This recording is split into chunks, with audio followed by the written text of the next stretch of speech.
अयोध्या में मोदी का double engine, एक तरफ धर्म है तो दूसरी तरफ विकास। धर्म के लिए भव्य राम मंदिर बनकर तैयार है तो वही अयोध्या में नया रेलवे स्टेशन अयोध्या धाम जंक्शन बनकर तैयार है।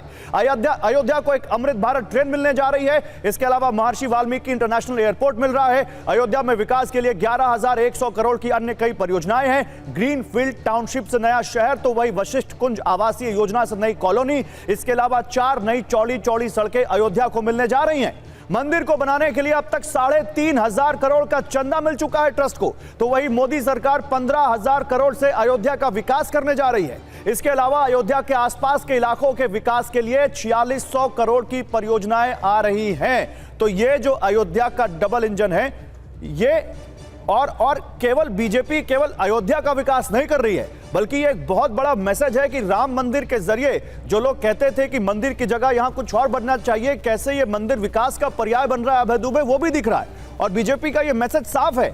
आप लोग कहते हैं बीजेपी ने भगवान राम को किडनैप कर लिया, आपके गठबंधन वाले कहते हैं, लेकिन बीजेपी यहां साफ कह रही है कि वो मंदिर भी बना रही है और विकास भी कर रही है और 2024 में उसको लेकर जाएगी भी। क्या काट है आपके पास इसकी? कोई काट है? देखिए, हमारे पास तो भगवान प्रभु श्री राम ने ही दिए। उन्होंने कहा, जासु राजप्रिय प्रजा दुखारी सोई नृपवसी नरक अधिकारी। जिस राजा के राज में प्रजा को दुख भोगना पड़े वो नरक की अधिकारी। मर्यादा पुरुषोत्तम राम वैभवशाली महलों का प्रतीक नहीं है, वो वचन की मर्यादा की रक्षार्थ महल को तज कर 14 वर्ष तक वन में जाने का प्रतीक है। पूछिए जो रोज वचन तोड़कर सत्ता का भोग करते, इनसे सवाल ये पूछिए, क्या मुरली मनोहर जोशी जी को आने से रोकेंगे वहां? इन्होंने विश्व का पहला ऐसा निमंत्रण था जो भगवान राम के नाम पर दिया, उनकी मर्यादा का ख्याल नहीं रखा। क्या कहते हैं? निमंत्रण देकर उनको कह दिया है कि आप मत आना। आप उनके क्यों नहीं आना? उनके नेताओं पर न लगे हैं और वो हवाई अड्डे का नाम महर्षि वाल्मीकि के नाम पर रखकर वोट साधने में लगे हैं। यही अंतर है double engine versus single engine में। नहीं, जीतन राम मांझी को बुलाएंगे क्या? इन्विटेशन देंगे क्या? पूछिए ना इनसे एक बार।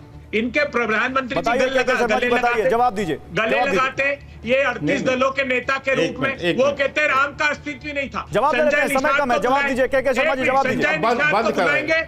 जिन्होंने मर्यादा पुरुषोत्तम राम का वो अपमान किया, ठीक है, जवाब तो सुन लीजिए। जवाब दीजिए। देश कल्पना नहीं कर सकता। एक मिनट, आखिरी बात, संजय निषाद ने कहा, जवाब बोलोगे, समय कम है, जवाब तो लीजिए। सवाल ही पूछते रहेंगे तो जवाब देने का वक्त कब मिलेगा? जल्दी से। वो श्रृंगी ऋषि के पुत्र थे, पूछिए उनको निमंत्रण देंगे ये सत्ता की गलबैया करते रहेंगे? मुझे ठीक है यार, ये क्या है? के शर्मा बोलिए। गौरव जी, मुझे आश्चर्य है। देखिए, पहली बात तो ये मान लीजिए कि अब बिल्कुल सबको स्पष्ट होना चाहिए कि भारतीय जनता पार्टी वहां किसी को निमंत्रण नहीं दे रही है। जो भी निमंत्रण दे रहे हैं वो राम जन्मभूमि ट्रस्ट न्यास दे रहा है और वो क्यों देगा। लेकिन अभी जो है अभय दुबे ने जो चौपाई पढ़ी और जो पढ़ के जो सुनाया कि जिसके राज में जो 57 साल आपने राज किया ना, यहाँ की जनता तो कोई बहुत प्रसन्न थी नहीं, ये 14 साल में तो हुई नहीं। तो आपके सारे नेता इंदिरा गांधी, राजीव गांधी, जवाहरलाल नेहरू सब नरक चले, ये सब नरक ही हो गए। आप ही ने साबित किया ना, यही नरक आप कह रहे हैं। नरक में गए कर रहे हो, यही नरक में गए आप ही तो कह रहे हो कि 57 साल आपने शासन किया और गरीबी से इस देश की जनता त्रस्त रही और जो ये सारा कुछ हुआ तो सारे नेता राजीव गांधी सब लोग तो नरक चले गए। आपका हिसाब सारे गांधी परिवार पार्टी से निकाल देगा। बहुत शुक्रिया आप सभी नेताओं, गांधी परिवार पार्टी से निकाल देगा और बाकी तमाम नेताओं का बहुत शुक्रिया हमारे साथ जुड़ने के लिए।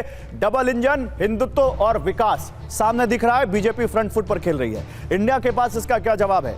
यही थी इस डिबेट में जिसमें हम अड़ी में आज इसी पर बात कर रहे थे।